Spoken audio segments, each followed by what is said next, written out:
qilindi.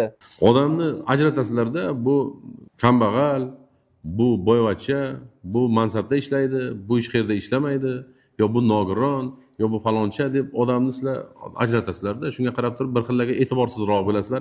Deysizlar, gapiraveradi-da, deysizlar, tamom. Agar bir yuqoridan kimdir farzandi yo jiyani bo'lsa, telefon qilsa, unga alohida e'tiborni qaratasizlar. Eng katta xatolaringiz mana shu yerda. Hech kimdan farqi yo'q. Hamma shu o'tirganlar ham mana shu hamma bir xil odam, hamma inson, tamom bo'ldi. Bilmaysizlar-ku, o'sha kelgan, murojaat qilgan odam kimligini sizlar bilmaysizlar-ku hali. Aytadi-ku, balkim Xizrdir o'sha. Sizlar yo'q deb o'tiribsizlar byurokratlar. 50 marta aytganman sizlarga. Eshiklaringizni bitta odam taqillatib, agar kelsa, ish so'raydimi, muammo qiladimi, e'tiroz qiladimi? Nima farqi bor uni? Keldimi? Xursand bo'linglar, eshiklaringizni taqillatib kimdir sizdan so'rabdi, faqat sizlar kerak ekansizlar. Kerak degani bu tirik deganda, qo'pol qilib aytganda. Xudo asrasin kerak bo'lmay qolishdan. Hech kim so'ramay qo'yishdan. Bittasini ham qoldirmasdan har bittasini birma-bir ko'raman men.